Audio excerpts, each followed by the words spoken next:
Je m'appelle Daniel Mercé, il y a 7 ans, ma femme m'a regardé droit dans les yeux et m'a dit que j'étais la plus grande erreur de sa vie.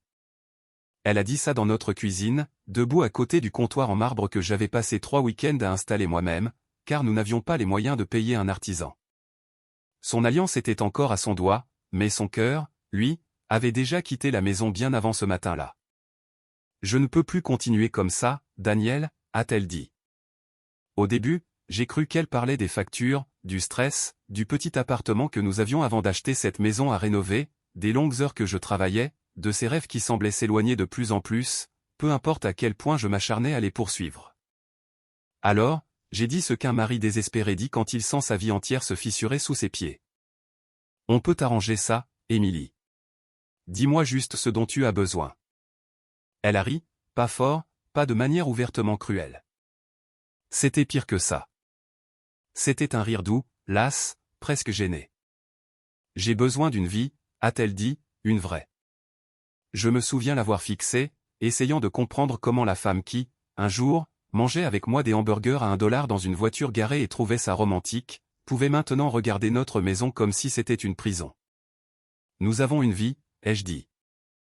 Non, a-t-elle murmuré. Toi, tu as un rêve. Et moi, je suis resté coincé à attendre qu'il devienne quelque chose. Cette phrase m'a hanté pendant des années. Parce que la vérité, c'est que j'avais un rêve. Je voulais construire quelque chose, pas seulement gagner un salaire, pas seulement survivre d'un mois à l'autre. Je voulais créer une entreprise de technologie logistique qui aiderait les petites entreprises à rivaliser avec les géants. Je travaillais la nuit sur des prototypes de logiciels, je rencontrais des propriétaires d'entrepôts le week-end, je présentais mon projet à des investisseurs qui souriaient poliment et ne rappelaient jamais. Émilie avait cru en moi. Du moins, c'est ce que je pensais. Et puis, mon frère aîné, Richard, est entré dans nos vies comme un homme montant sur une scène préparée pour lui. Richard était tout ce que je n'étais pas. Il était raffiné, riche, confiant. Il portait des costumes qui coûtaient plus cher que ma mensualité de prêt immobilier. Il conduisait des voitures qui faisaient se retourner les passants. Il avait un bureau d'angle, une maison au bord d'un lac, et une façon de parler qui faisait croire aux gens qu'il avait déjà gagné avant même que la partie ne commence. Nos parents l'adoraient. Mon père disait souvent, « Richard sait comment le monde fonctionne. » Puis il me regardait et ajoutait, « Daniel pense encore que le travail acharné suffit. » Richard et moi étions frères, mais nous n'avons jamais été des égaux dans cette famille. Il était la réussite incarnée. J'étais l'expérience. Émilie le savait. Elle l'avait vu lors des dîners de Thanksgiving, des anniversaires, des matins de Noël. Elle avait vu ma mère féliciter Richard pour avoir acheté un vin cher, tout en remarquant à peine que j'avais reconstruit toute sa terrasse gratuitement. Elle avait vu mon père demander des conseils d'investissement à Richard et me demander si j'avais enfin trouvé une vraie carrière. Au début, Émilie me défendait. Plus tard, elle a arrêté, puis elle a commencé à écouter Richard. Ça a commencé par de petites remarques. Richard dit que tu devrais arrêter de perdre ton temps avec cette start-up. Richard dit que les gens qui gagnent de l'argent ne construisent plus des choses dans des garages. Richard dit que tu es trop têtu. Je détestais entendre son nom dans ma propre maison. Mais je faisais encore confiance à ma femme. Je me disais qu'elle était inquiète. Je me disais que Richard ne faisait que donner son avis. Je me suis dit beaucoup de choses, car l'alternative était trop douloureuse à affronter. Puis, un soir, je suis rentré plus tôt. J'avais eu une réunion avec un investisseur potentiel. Ça s'était encore mal passé. L'homme m'avait dit que mon idée était intéressante mais prématurée, ce qui était juste une façon polie de dire non. Je me suis garé dans l'allée vers 20h30. Épuisé, je tenais un bouquet de fleurs bon marché acheté à l'épicerie, car Émilie et moi étions distants et je voulais faire un effort. La Mercedes noire de Richard était garée devant ma maison. Au début, je n'y ai pas prêté attention. Il passait parfois, généralement sans y être invité, souvent pour me rappeler à quel point j'étais en retard dans la vie. Mais quand j'ai ouvert la porte d'entrée, j'ai entendu Émilie rire. Pas son rire poli, son vrai rire, celui que je n'avais pas entendu depuis des mois. Je suis entré dans le salon. Émilie et Richard étaient assis très près l'un de l'autre sur le canapé. Trop près. Une bouteille de vin était ouverte sur la table basse. 2 verres. Ses chaussures étaient enlevées. Sa veste était drapée sur la chaise, comme s'il était chez lui. Ils ont tous les deux levé les yeux vers moi. Et dans cette demi-seconde avant que l'un ou l'autre ne parle, j'ai su. Il y a des moments dans la vie où votre esprit n'a pas besoin de preuves, car votre cœur a déjà vu le crime. Qu'est-ce que c'est que ça, ai-je demandé. Émilie s'est levée rapidement. Richard, non. Il s'est adossé, comme s'il était dans sa propre maison, affichant un petit sourire calme qui a fait se crisper mes mains en poing. Daniel, a dit Émilie, ne rend pas les choses sordides. J'ai failli rire. Sordide? Je tenais des fleurs. Mon frère était assis à côté de ma femme, et elle s'inquiétait que moi, je rende les choses sordides. Richard a soupiré comme un professeur déçu. Tu dois te calmer. Sors de ma maison, ai-je dit. Il s'est alors levé, lentement, avec fluidité. Ce n'est pas vraiment ta maison, n'est-ce pas? La banque en possède la plus grande partie. Je me suis avancé vers lui, mais Émilie s'est interposée entre nous. Ça m'a fait plus mal que tout. Elle le protégeait de moi. Ma femme se tenait entre moi et mon frère, comme si la menace, c'était moi. Dis-moi la vérité, lui ai-je dit. Elle a regardé le sol. C'était la réponse. Depuis combien de temps, ai-je demandé. Richard a boutonné sa veste. Assez longtemps pour qu'elle réalise qu'elle mérite mieux. Je me suis tourné vers lui. Mieux? Oui, a-t-il dit. Mieux qu'un homme qui ne cesse de promettre demain tout en échouant aujourd'hui. Émilie a murmuré, arrête. Mais elle ne l'a pas dit pour me défendre. Elle l'a dit parce que même elle savait à quel point c'était cruel. Je l'ai regardé, attendant quelque chose. Des excuses, une larme, un signe que la femme que j'avais épousée était encore là, quelque part. Au lieu de ça, elle s'est essuyé le visage et a dit, je pars avec lui. La pièce a basculé. Tu? Quoi? Je pars, a-t-elle répété, plus fermement cette fois. Richard et moi sommes ensemble. C'est étrange ce que l'esprit remarque quand l'âme est en train d'être écrasée. Je me souviens du bourdonnement du réfrigérateur, de l'odeur des fleurs bon marché dans ma main, de la petite éraflure sur le mur près du couloir, là où nous avions un jour essayé de faire passer une bibliothèque et avions ri pendant 20 minutes après l'avoir fait tomber. Je me suis souvenu du jour de notre mariage. Je me suis souvenu d'Émilie pleurant pendant ses vœux. Je me suis souvenu avoir cru chaque mot. Émilie, ai-je dit, et ma voix s'est brisée. C'est mon frère. Elle m'a enfin regardé. Je sais. C'est tout. Pas de, je suis désolé. Pas de, je ne voulais pas que ça arrive. Juste, je sais.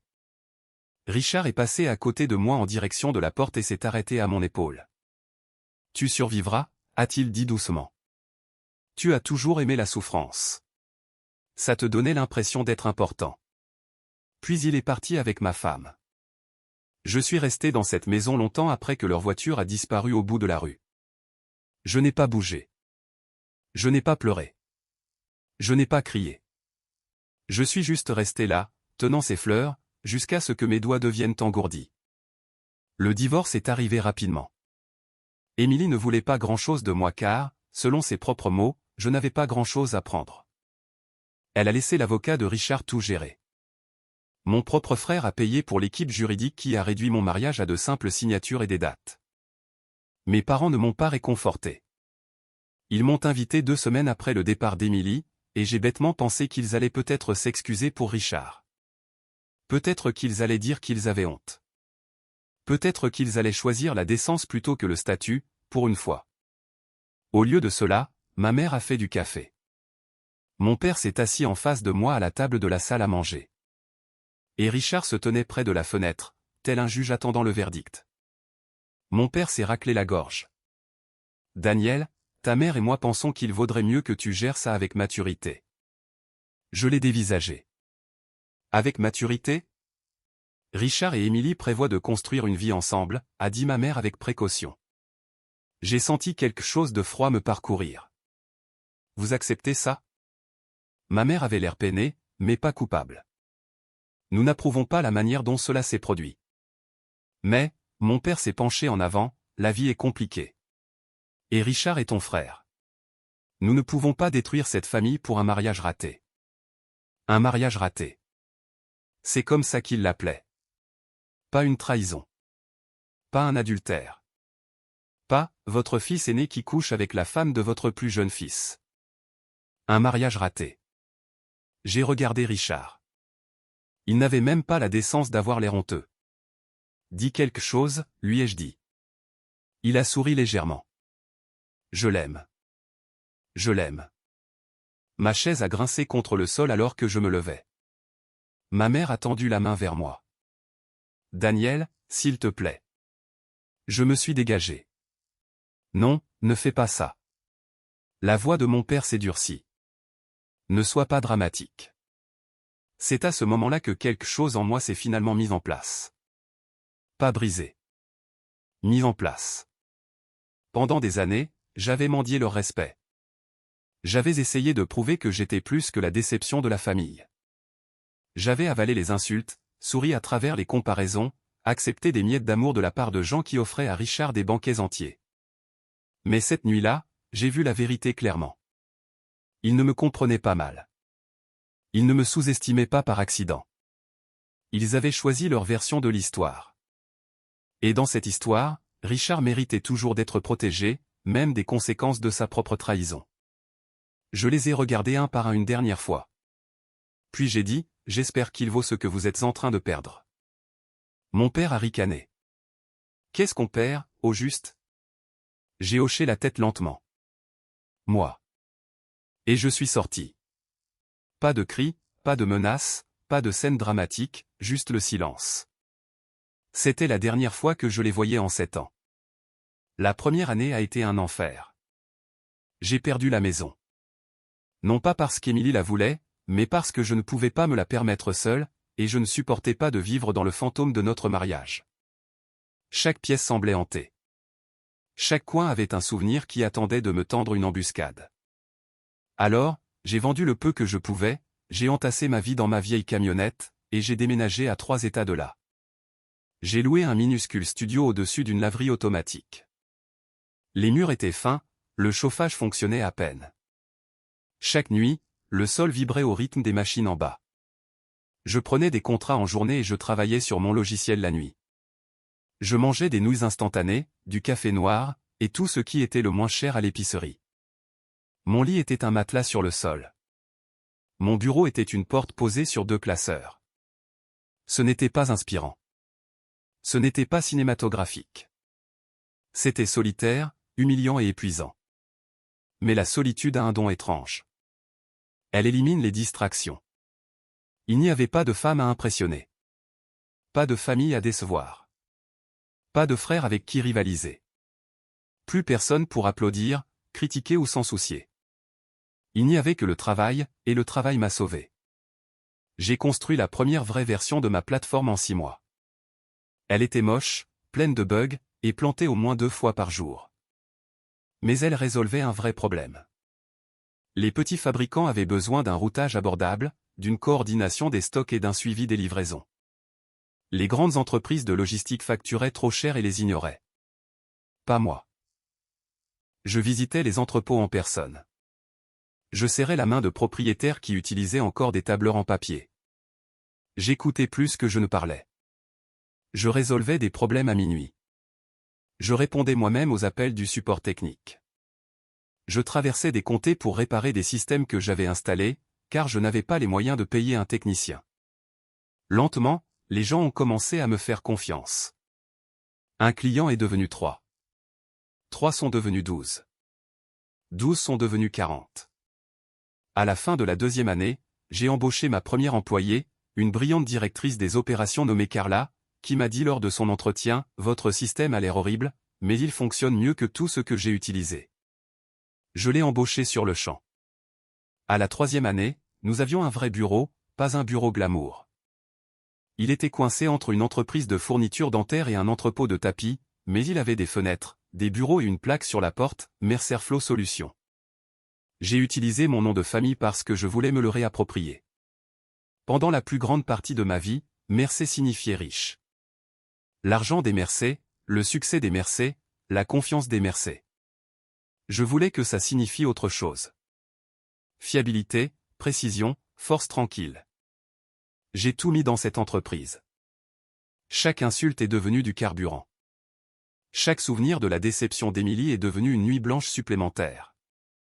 Chaque fois que j'entendais la voix de Richard dans ma tête me traiter d'échec, j'écrivais une autre ligne de code, je concluais une autre affaire, je résolvais un autre problème impossible. Mais la vengeance n'était pas mon but. Du moins, pas au début. Mon but était la survie. Puis la survie est devenue la stabilité. Puis la stabilité est devenue l'ambition. À la 5e année, Mercerflow s'était étendu à Cieta. Nous n'étions pas célèbres, mais dans le secteur de la technologie logistique, les gens connaissaient notre nom. Nous nous spécialisions dans le sauvetage de chaînes d'approvisionnement régionales en difficulté. Les entreprises trop petites pour les géants et trop complexes pour les logiciels de base venaient nous voir. C'est à ce moment-là que j'ai rencontré Evelyn Hart. Elle était associée dans une société de capital risque, avec un regard perçant et aucune patience pour les discours grandiloquents. Elle avait examiné nos chiffres, assisté à une démonstration, puis m'avait posé une question qu'aucun autre investisseur ne m'avait jamais posée. « Contre quoi êtes-vous en colère ?» J'ai cligné des yeux. « Pardon ?» Elle s'est adossée à sa chaise. Les fondateurs construisent à partir de la faim, de la peur, de la curiosité, de l'ego ou de la colère. Vous n'êtes pas motivé par l'ego. Vous ne parlez pas assez pour ça. Vous n'êtes pas simplement curieux, car vous êtes trop discipliné. Alors, contre quoi êtes-vous en colère? J'ai failli mentir. Puis je me suis dit, à quoi bon? Ma famille pensait que je n'étais rien, ai-je dit. Elle a hoché la tête. Bien. J'ai froncé les sourcils. Bien. La colère est un feu ardent, a-t-elle dit. Mais la discipline la transforme en pouvoir. Vous semblez discipliné. Evelyn a investi 2 millions de dollars. Cet investissement a tout changé. Nous avons embauché des ingénieurs, étendu le support, construit des intégrations, décroché de plus gros clients. Pour la première fois de ma vie, je ne courais plus après les opportunités. Les opportunités commençaient à courir après moi. Mais j'ai gardé une vie discrète. Pas de réseaux sociaux, pas d'interviews sauf si nécessaire, pas de voiture tape à accent grave-l'œil, pas de montre chère. J'ai acheté une maison modeste en dehors de la ville avec un Porsche, un atelier et assez d'arbres pour que le monde semble loin. J'ai appris à cuisiner. J'ai réappris à dormir. J'ai appris que la paix n'est pas la même chose que le bonheur. Mais parfois, c'est la route qui y mène. Je suis sorti avec une ou deux femmes, mais rien de sérieux.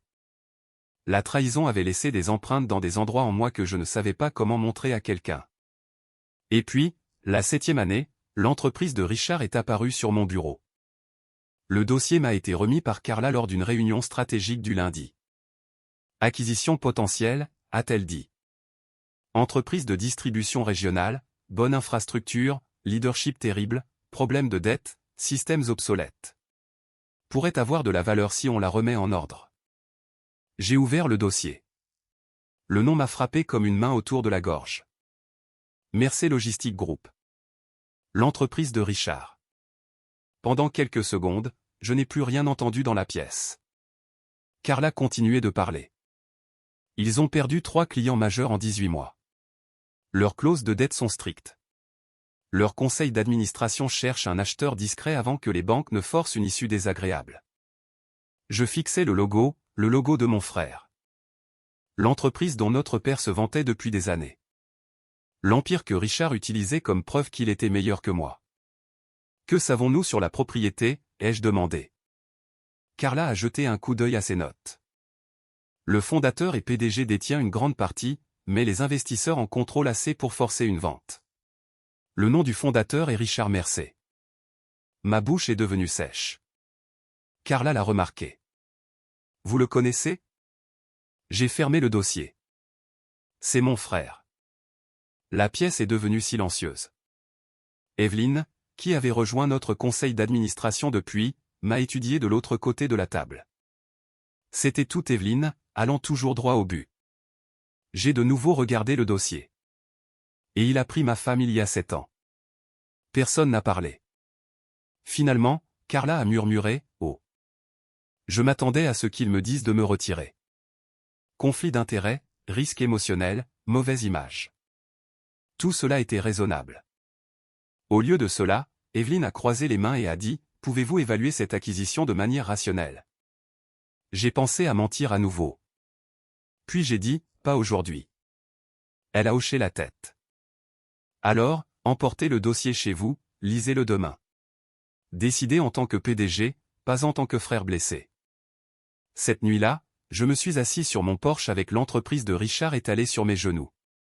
Les chiffres étaient pires que ce que Carla avait dit. Richard s'était développé trop vite, avait emprunté trop lourdement et avait ignoré la technologie jusqu'à ce que ses concurrents le dépassent. Son image de richesse était encore intacte, mais les fondations en dessous pourrissaient. Mercer Logistique avait des actifs, des contrats, des entrepôts et une reconnaissance de marque, mais elle perdait de l'argent à flot. J'aurais dû ressentir de la joie. Ce n'était pas le cas. Je ressentais quelque chose de plus lourd, car pendant 7 ans, j'avais imaginé Richard vivant au-dessus des conséquences. Je l'imaginais, lui et Émilie, dans le luxe, mes parents les louant, tout le monde prétendant que leur trahison avait été une histoire d'amour au lieu d'un coup de poignard. Mais les documents racontaient une vérité différente. Le fils prodige se noyait. Le frère riche était surendetté. L'homme qui disait que je survivrais parce que j'aimais la souffrance était en train de supplier discrètement les banques d'avoir pitié. Et j'avais le pouvoir d'acheter tout ce qu'il avait construit. Je n'ai pas beaucoup dormi cette nuit-là. Au matin, j'avais ma réponse. Nous allions poursuivre l'acquisition, pas par vengeance, mais parce que l'affaire avait du sens. Du moins, c'est ce que je me suis dit. Le processus a duré 4 mois. Nos équipes juridiques ont travaillé par l'intermédiaire d'intermédiaires. Richard ne savait pas que j'étais derrière l'entité acheteuse. Mercerflow utilisait une filiale pour les acquisitions, et mon nom est resté enfoui sous la paperasse administrative jusqu'aux étapes finales. Chaque semaine, j'en apprenais davantage. Richard avait été écarté de plusieurs décisions opérationnelles car les créanciers ne lui faisaient plus confiance. Son conseil d'administration était frustré. Les employés partaient. Les clients étaient nerveux. L'entreprise avait besoin d'être sauvée, et j'étais le sauveteur. L'ironie était si vive qu'elle semblait presque irréelle. Puis est venue la réunion finale. Elle s'est tenue dans une salle de conférence vitrée au 32e étage d'un immeuble du centre-ville dont Richard se vantait autrefois. Je suis arrivé en avance avec Carla, Evelyne et nos avocats. Je portais un simple costume bleu marine, pas de cravate flashy, pas de montre, rien qui ne crie victoire. Je ne voulais pas paraître riche. Je voulais paraître calme. Richard est entré avec 10 minutes de retard. Bien sûr qu'il l'a fait.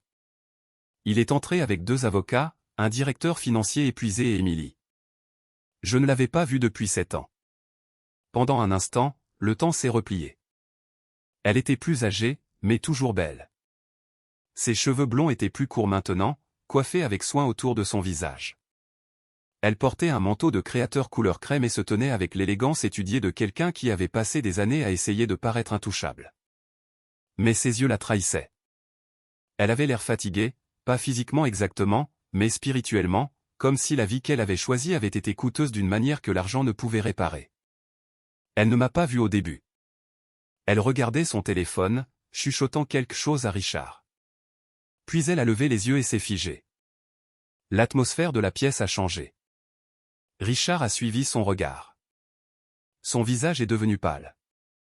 Pour la première fois de ma vie, j'ai vu mon frère aîné sans voix. Je me suis levé. Bonjour, Richard. Sa bouche s'est ouverte, puis s'est refermée. Émilie a murmuré, Daniel? J'ai hoché la tête une fois. Émilie. Richard a regardé autour de la pièce, confus et en colère. Qu'est-ce que c'est que ça? Evelyne a souri poliment. C'est la réunion finale d'acquisition pour Mercer Logistique Group. Les yeux de Richard se sont rivés sur moi. Non. Carla a fait glisser un dossier sur la table. Mercerflow Holdings est l'entité acheteuse. Richard a fixé le dossier comme si c'était un serpent. Puis il m'a regardé. Toi. Je me suis assis lentement. Moi. Son visage s'est tordu. C'est une sorte de blague. Non, a dit Evelyne. C'est une transaction contraignante. En supposant que votre partie signe aujourd'hui. Richard s'est tourné vers ses avocats. Vous avez dit que Mercer Flow envoyait sa direction exécutive. Un avocat a semblé mal à l'aise. Monsieur Daniel Mercer est le fondateur et PDG de Mercer Flow. La main d'Émilie s'est posée sur le dossier d'une chaise. On aurait dit qu'elle en avait besoin pour rester debout. Richard a ri soudainement, mais il n'y avait aucun humour dans son rire. C'est ridicule. Daniel ne possède pas Mercer Flow. Je l'ai regardé calmement. Je l'ai fondé. Non, a-t-il lâché. Tu avais un projet de garage. Oui, ai-je dit, et puis j'ai continué. La pièce est devenue silencieuse. La mâchoire de Richard s'est crispée. Émilie ne s'était toujours pas assise. Ses yeux me parcouraient, comme si elle essayait de réconcilier l'homme qu'elle avait abandonné avec l'homme assis en bout de table. 7 ans plus tôt, elle était partie parce qu'elle voulait une vraie vie. Maintenant, elle se tenait dans la mienne. Richard s'est penché en avant, les paumes sur la table de conférence. Je ne lui vendrai pas. Son directeur financier a fermé les yeux. Un de ses avocats a parlé avec précaution. Richard, le conseil d'administration a déjà approuvé la vente. Refuser à ce stade déclencherait. J'ai dit que je ne lui vendrai pas. La voix d'Evelyne est restée calme. Alors vos prêteurs iront de l'avant. D'après les documents que nous avons examinés, ce résultat serait probablement catastrophique. Richard l'a fusillé du regard. Restez en dehors de ça. Je me suis adossé. Le voilà, ai-je dit. Il s'est tourné vers moi. Quoi? Ce ton, ai-je dit. Je me demandais si le succès t'avait changé. Ce n'est pas le cas. Ses yeux brûlaient. Tu penses que ça te rend meilleur que moi? Non, ai-je dit. Je pense que tes choix t'ont rendu pire que tu n'aurais dû l'être. Émilie a tressailli. Richard l'a remarqué. Et cela a semblé l'énerver encore plus. Tu as planifié ça, a-t-il accusé. Tu as attendu 7 ans juste pour m'humilier. J'aurais pu dire oui. Une partie de moi le voulait. Une partie de moi voulait monter sur cette table et lui dire que chaque mot cruel qu'il avait jamais prononcé lui était rendu avec intérêt.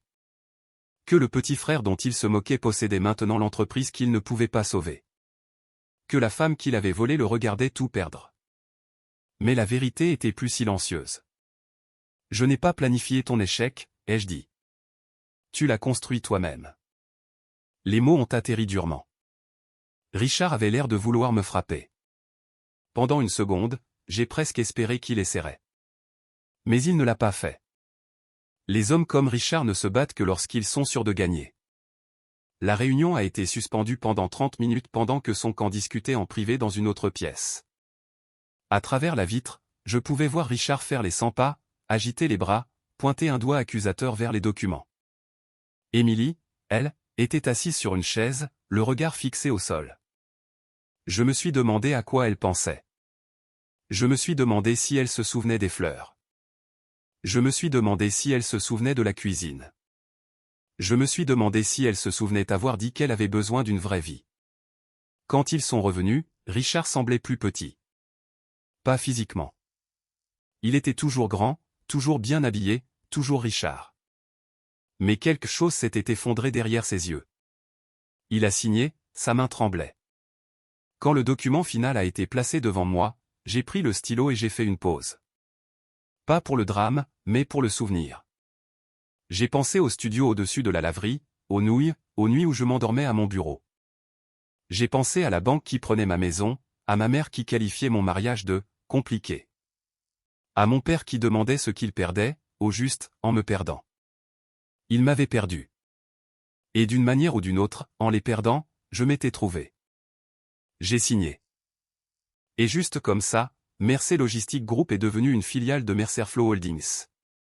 L'entreprise de Richard était la mienne. Après la réunion, les gens se sont levés, se sont serrés la main, ont rassemblé leurs papiers. Richard est parti rapidement avec ses avocats. Il n'a pas regardé en arrière. Émilie est restée. Je l'ai vue près des fenêtres, regardant la ville en contrebas. Pendant un instant, j'ai envisagé de partir sans lui parler. Peut-être que cela aurait été plus simple. Mais la vie offre rarement des fins simples. Elle s'est retournée à mon approche. Daniel, a-t-elle dit doucement. Le voilà de nouveau, mon nom dans sa voix. Autrefois, ce son aurait pu me ramener de n'importe où. Maintenant, c'était comme entendre une chanson d'une vie que je ne vivais plus. Émilie. Elle a croisé les bras, puis les a décroisés. Je ne savais pas que Mercerflow t'appartenait. Elle a hoché la tête. Non, ai-je dit. J'imagine que non. Ses yeux se sont remplis de larmes, mais elles ne sont pas tombées. Tu as l'air différent. Je suis différent. Elle a esquissé un petit sourire triste. Tu as toujours dit que tu construirais quelque chose. Je l'ai regardé. Et tu as toujours dit que tu me croyais. Elle a baissé les yeux. Je te croyais, a-t-elle murmuré. Non, ai-je dit. Tu as cru en moi quand y croire ne coûtait rien. Quand ça a commencé à te coûter de la patience, du confort, un statut, tu as changé d'avis. Ça l'a blessée. Je pouvais le voir. Mais je ne le disais pas pour la blesser. Je le disais parce que c'était vrai. Elle a dégluti. J'ai fait des erreurs. J'ai failli rire, mais je ne l'ai pas fait. Une erreur, c'est oublier un anniversaire, ai-je dit. Une erreur, c'est brûler le dîner. Toi, tu as eu une liaison avec mon frère et tu m'as quitté alors que je me noyais. Son visage s'est décomposé. Je sais. Pour la première fois, elle semblait sincère. Ni sur la défensive, ni gênée, ni essayant d'adoucir les mots. Juste honteuse. Je pensais que Richard pouvait me donner la vie que je voulais, a-t-elle dit. Et l'a-t-il fait? Elle a de nouveau regardé par la fenêtre. Pendant un certain temps, ça y ressemblait. J'ai hoché la tête. C'était probablement la chose la plus honnête qu'elle m'ait dite depuis des années. Il m'a donné des maisons, a-t-elle poursuivi, des vacances, des bijoux, des restaurants où tout le monde connaissait son nom. Ta mère m'appelait chaque semaine. Ton père disait que j'étais bonne pour lui. Un sourire amer a traversé son visage. Ils m'ont mieux traité après que je t'ai trahi qu'ils ne m'ont jamais traité quand j'étais ta femme. Celle-là m'a surpris. Elle a essuyé le dessous d'un œil. Mais Richard n'a jamais été gentil. Pas vraiment. Il aimait me conquérir. Il aimait savoir qu'il t'avait pris quelque chose. Après un certain temps, j'ai réalisé que je n'étais pas sa partenaire. J'étais son trophée. Je n'ai rien dit. Elle m'a regardé. Et quand l'argent a commencé à manquer, il est devenu cruel. La voilà, la note qui arrivait. J'ai senti de la sympathie monter en moi. Indésirable et inopportune. Mais la sympathie n'était pas la même chose que le pardon, et ce n'était certainement pas la même chose qu'une invitation. Je suis désolé, a-t-elle dit. J'avais imaginé ces mots pendant 7 ans. Je pensais qu'ils seraient comme de la pluie sur une terre brûlée. Ce n'était pas le cas.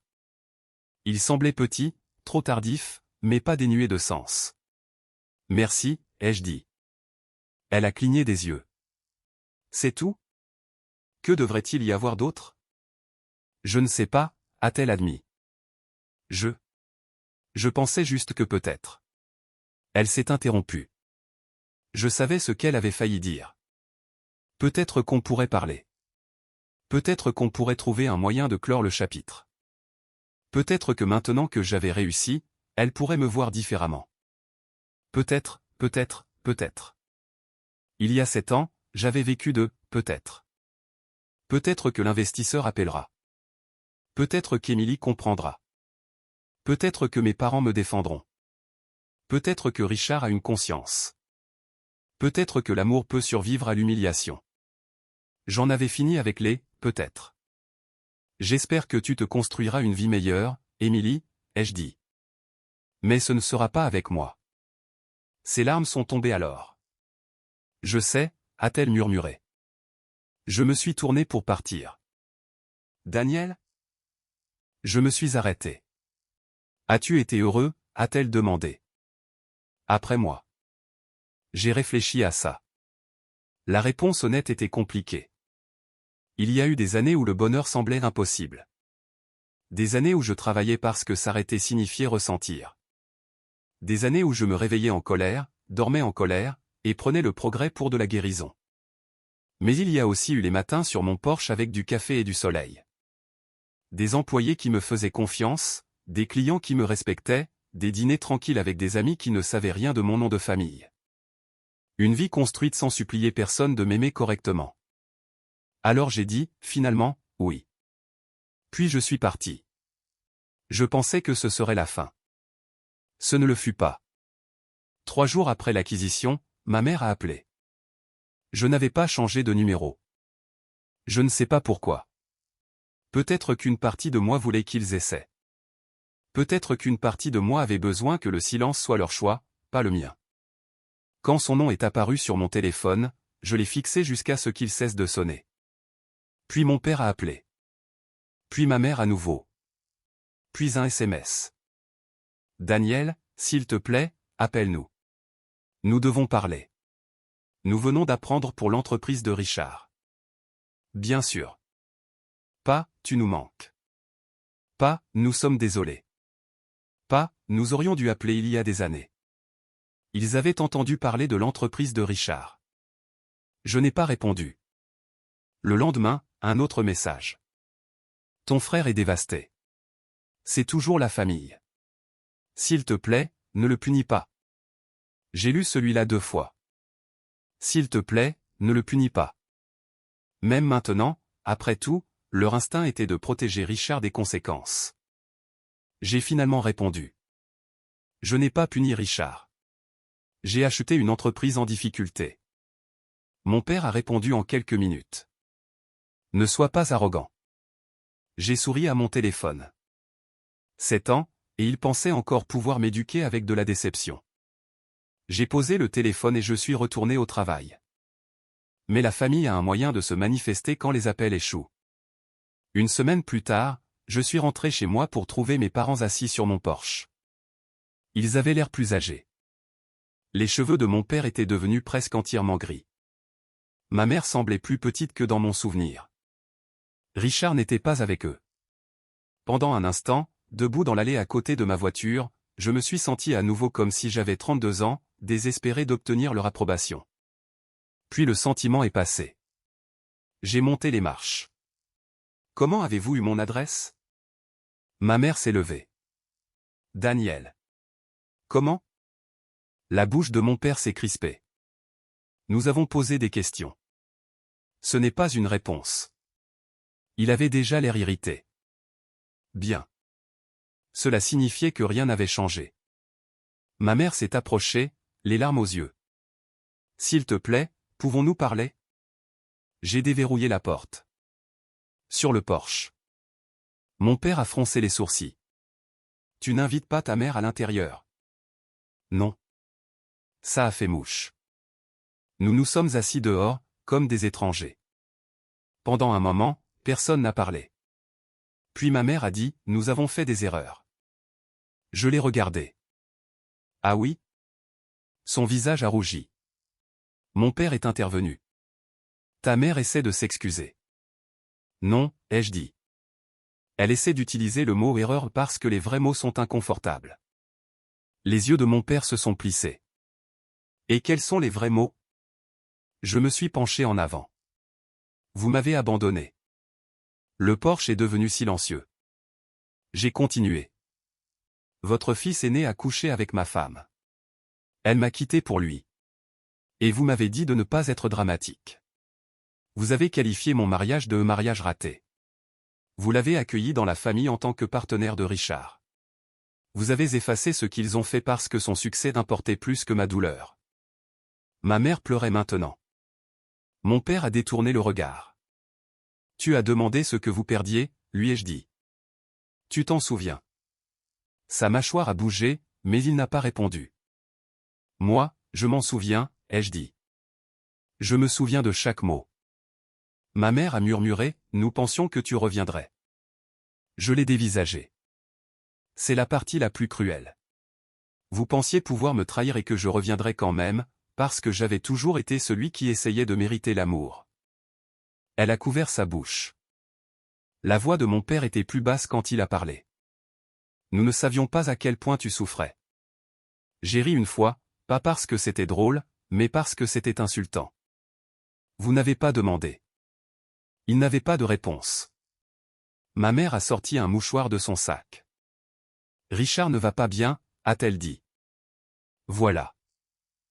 La raison de leur venue. Pas moi. Richard. Qu'est-ce que ça a à voir avec moi? Il a tout perdu, a-t-elle dit. Le conseil d'administration l'a poussé dehors après la vente. Émilie parle de le quitter. Il se sent humilié. Je les ai regardés tous les deux. Et vous êtes venu ici parce que vous voulez que je le fasse se sentir mieux? Mon père a dit, c'est ton frère. Il était mon frère quand il a couché avec ma femme. Mon père a tressailli. Enfin, après 7 ans, un de mes mots l'a atteint. Ma mère a murmuré, nous ne voulons pas que cette famille soit brisée pour toujours. Je me suis levé. Cette famille s'est brisée la nuit où vous avez choisi l'homme qui m'a trahi et m'avait demandé d'être mature à ce sujet. Ma mère a pleuré plus fort. Mon père s'est levé aussi, la fierté luttant contre la honte sur son visage. Qu'est-ce que tu attends de nous, a-t-il demandé. Cette question m'a arrêté. Qu'est-ce que je voulais? Des excuses? Ils en avaient offert des bribes. La justice? La vie s'en était chargée. L'amour? Je n'avais plus confiance dans le leur. Je les ai regardés et j'ai réalisé la vérité. Je n'attends plus rien de vous. Ma mère avait l'air anéantie. Mais c'était vrai. Pendant des années, le désir avait été la chaîne autour de mon cou. Le désir qu'ils me voient. Le désir qu'ils me choisissent. Le désir qu'ils admettent que je comptais. La liberté est venue quand le désir est mort. Mon père a hoché lentement la tête, mais ses yeux étaient humides. Je suis désolé, a-t-il dit. C'était la première fois que j'entendais ces mots de sa part. Pas une leçon, pas une correction, pas une excuse. Juste, désolé. Je croyais qu'il le pensait. Je savais aussi que le penser n'effaçait pas le besoin de l'entendre 7 ans trop tard. Je l'espère, ai-je dit. Ils sont partis peu après. Ma mère m'a serré dans ses bras avant de partir. Je l'ai laissé faire. Je ne l'ai pas enlacé en retour au début. Puis, à la toute fin, j'ai posé une main légèrement sur son épaule. Ce n'était pas le pardon, mais ce n'était pas la haine non plus. Parfois, c'est tout ce que l'on peut offrir. Un mois plus tard, j'ai visité le plus grand entrepôt de Mercer Logistique pour la première fois en tant que propriétaire. Les employés étaient nerveux. Je pouvais le lire sur leur visage. Ils s'attendaient à des licenciements, à des discours, à la cruauté d'entreprises déguisées en efficacité. Je me tenais sur un quai de chargement devant 200 personnes portant des casques de sécurité, des gilets réfléchissants, des badges de bureau et des expressions fatiguées. Mon nom est Daniel Mercer, ai-je dit. Certains d'entre vous connaissent ce nom. Certains d'entre vous connaissent mon frère. Je ne suis pas ici pour punir qui que ce soit pour ses erreurs. Les gens ont échangé des regards. Cette entreprise a des problèmes, ai-je continué. Nous allons les résoudre. Pas en décimant les effectifs, pas en blâmant les gens qui ont continué à venir travailler pendant que la direction les laissait tomber. Nous moderniserons les systèmes, renégocierons les contrats et rétablirons la confiance avec les clients. Certaines choses vont changer, mais le respect ne sera pas facultatif. Un homme au premier rang a levé la main. Allons-nous perdre nos emplois? Je l'ai regardé. Pas à cause de cette acquisition. L'ambiance dans la salle a changé. L'espoir est une chose physique quand les gens ont eu peur assez longtemps. Après le discours, un superviseur d'entrepôt plus âgé s'est approché de moi. J'ai travaillé pour votre frère pendant 12 ans, a-t-il dit. J'ai hoché la tête. Alors vous en savez probablement plus sur cet endroit que moi. Il m'a étudié, surpris. Puis il a dit, votre frère ne nous a jamais demandé ce que nous savions. Je vous le demande. Son nom était Franck. Il est devenu l'une des personnes les plus importantes dans le redressement. Au cours de l'année suivante, Mercer Logistique a changé. Nous avons réduit le gaspillage, pas les gens. Nous avons promu en interne. Nous avons remplacé les logiciels obsolètes par les systèmes Mercer Flow. Nous avons regagné 2 clients majeurs que Richard avait perdus. Nous avons fermé un bureau de direction en faillite et investi les économies dans la sécurité des entrepôts et la rétention des chauffeurs. L'entreprise que Richard avait presque détruite est devenue plus forte qu'elle ne l'avait jamais été. Et j'ai pris une décision qui a choqué tout le monde. J'ai changé le nom. Pas immédiatement, pas par dépit, mais parce qu'elle avait besoin d'un avenir qui n'était pas piégé dans l'ombre de ma famille. Mercer Logistic Group est devenu Northline Distribution System. Propre, professionnel, nouveau. Le nom Mercer est resté avec mon entreprise, Mercerflow, parce que je l'avais mérité. La version de Richard a été mise à la retraite. Je n'ai pas vu Richard pendant près d'une autre année. Quand je l'ai finalement vu, ce n'était pas dans une salle de conférence. C'était dans un petit café près de mon bureau. Il avait demandé la rencontre par l'intermédiaire de notre mère. J'ai failli refuser. Puis j'ai réalisé que refuser signifierait qu'il avait encore du pouvoir sur ma paix. Alors, j'y suis allé. Il était déjà là quand je suis arrivé. Il avait l'air différent. Pas de costume cher, pas de confiance parfaite. Juste un pull gris, des yeux fatigués, et un homme forcé de vivre sans applaudissements. Daniel, a-t-il dit. Richard. Nous nous sommes assis en face l'un de l'autre pendant quelques minutes. Aucun de nous n'a parlé. Puis il a dit, Émilie est partie. Je n'étais pas surpris. Je suis désolé, ai-je dit. Il a ri amèrement. Vraiment? Je suis désolé pour ce que le divorce fait à une personne, ai-je dit. Je ne suis pas désolé que tes choix aient eu des conséquences. Il a hoché la tête lentement. Je le mérite.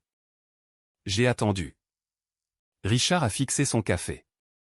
Je te détestais, a-t-il dit. Ça m'a surpris. Tu me détestais? Il a levé les yeux. Oui. J'ai presque souri. Pourquoi? Pour être libre. Les mots flottaient entre nous. Il s'est frotté le visage. Tu penses que j'avais tout? L'argent, l'approbation de papa, la fierté de maman, l'entreprise. Mais j'ai passé toute ma vie terrifié à l'idée de le perdre. Dans chaque pièce où j'entrais, je devais être l'homme le plus brillant. Chaque erreur me semblait être la mort. Et puis il y avait toi, qui échouais encore et encore, et qui, d'une manière ou d'une autre, te relevait toujours. Ses yeux étaient rouges maintenant. Je détestais ça. Je n'ai rien dit. Il a continué. Quand Émilie a commencé à me parler de toi. J'aurais dû mettre un terme à ça. Je le savais. Je savais exactement ce que je faisais. Mais une partie de moi voulait te prendre quelque chose. Quelque chose qui prouverait que j'étais toujours en avance. L'honnêteté était laide, mais au moins, c'était de l'honnêteté. Et après l'avoir prise, ai-je demandé. Il a dégluti. Pendant un certain temps, j'ai eu l'impression d'avoir gagné. J'ai regardé par la fenêtre. La voilà. Toute la tragédie en une phrase. Pendant un certain temps, j'ai eu l'impression d'avoir gagné. La voix de Richard s'est brisée. Puis j'ai dû vivre avec ce que j'avais gagné. Je me suis retourné vers lui. Il semblait plus petit que jamais. Je ne demande pas le pardon, a-t-il dit. Je ne le mérite pas. Je voulais juste dire que je suis désolé, sans que maman ne le traduise en quelque chose de plus doux. Je l'ai étudié. 7 ans plus tôt, je voulais Richard détruit. Maintenant, il était assis en face de moi, détruit, et cela n'avait pas le goût aussi doux que je l'avais imaginé. C'est ça, le truc avec la vengeance. Au moment où la vie vous la sert, vous êtes peut-être devenu quelqu'un qui n'en apprécie plus la saveur. Je ne te pardonne pas, ai-je dit. Il a hoché la tête, l'acceptant. Mais j'ai fini de te porter, ai-je continué. Comme colère, comme compétition, comme preuve de ce qui s'est passé. J'ai fini. Ses yeux se sont fermés brièvement. C'est plus que je ne mérite. Oui, ai-je dit. Ça l'est. Nous avons fini notre café en silence. En partant, il a tendu la main. Je l'ai regardé. Puis je l'ai serré. Pas parce que nous étions de nouveaux frères. Mais parce que j'étais assez libre pour toucher le passé sans y être entraîné. 2 ans après l'acquisition de l'entreprise de Richard, Mercerflow est entré en bourse. La cérémonie était plus modeste que ce que les gens attendaient. Je détestais le spectacle, mais les employés se sont rassemblés à notre siège, acclamant l'ouverture du marché et l'apparition du nom de notre entreprise à l'écran. Carla a pleuré. Evelyne a fait semblant de ne pas le faire. Franck de l'entrepôt a envoyé une vidéo de son équipe applaudissant à côté d'une rangée de camions avec le nouveau logo Northline. Je suis resté là à regarder tout ça, et pendant un instant, j'ai pensé à l'homme que j'avais été 7 ans plus tôt. L'homme tenant des fleurs dans une cuisine. L'homme attendant que sa femme le choisisse. L'homme attendant que ses parents le défendent. L'homme pensant que la trahison était la fin de son histoire. J'aurais aimé pouvoir remonter le temps et lui dire la vérité. Que le pire jour de sa vie ne le détruirait pas. Que perdre les gens qui ne l'avaient jamais vraiment estimé ressemblerait à la mort au début, puis à de l'oxygène. Qu'un jour, le frère qui a volé sa femme s'assiérait en face de lui avec rien d'autre que des regrets. Qu'un jour, la femme qu'il a quittée pour la richesse apprendrait qu'il avait construit quelque chose de plus riche que l'argent, une vie que personne ne pouvait lui prendre. Après l'introduction en bourse, j'ai reçu une lettre manuscrite d'Émilie. J'ai failli la jeter. Au lieu de cela, je l'ai ouverte sur mon porche, au coucher du soleil. Daniel, j'ai entendu parler de Mercer Flow. Félicitations. Je sais que ce mot ne signifie probablement pas grand-chose venant de moi, mais je le pense sincèrement. J'ai passé des années à me dire que j'avais choisi Richard parce que je voulais la sécurité. La vérité est plus laide. J'ai choisi la vie qui semblait la plus facile. J'ai choisi l'admiration plutôt que la loyauté. J'ai choisi le confort plutôt que le caractère. Tu étais en train de construire quelque chose de vrai, et j'étais trop impatiente pour le voir. Je n'écris pas pour revenir. Je sais que cette porte est fermée. J'écris parce que tu méritais des excuses bien avant que le succès ne rende évident que j'avais tort. Tu n'étais pas un échec. C'est moi qui ai échoué envers toi. Émilie. J'ai lu la lettre 2 fois. Puis je l'ai pliée et l'ai placée dans un tiroir. Non pas parce que je voulais la garder près de moi, mais parce que certains chapitres méritent une fin que l'on peut tenir entre ses mains. Les gens me demandent parfois si le succès a été la meilleure des vengeances. Je leur dis toujours, non. Le succès n'est pas la vengeance. Le succès, c'est ce qui arrive quand on arrête de construire sa vie autour des gens qui vous ont trahi. La vengeance, ce n'était pas d'acheter l'entreprise de mon frère. Ce n'était pas de voir Émilie réaliser qu'elle avait choisi le mauvais homme. Ce n'était pas de voir mes parents comprendre ce qu'ils avaient perdu. La vraie vengeance, ce fut de me réveiller un matin et de réaliser que je n'avais plus besoin qu'aucun d'entre eux ne regrette ce qu'il avait fait. J'étais devenu trop occupé à vivre, trop entier pour mendier, trop en paix pour haïr, et trop fort pour confondre à nouveau l'approbation de quelqu'un d'autre avec ma propre valeur. Ma femme m'a quitté pour mon riche frère. 7 ans plus tard, elle a découvert que j'étais le propriétaire de son entreprise. Mais à ce moment-là, l'entreprise n'était pas la victoire. C'était moi.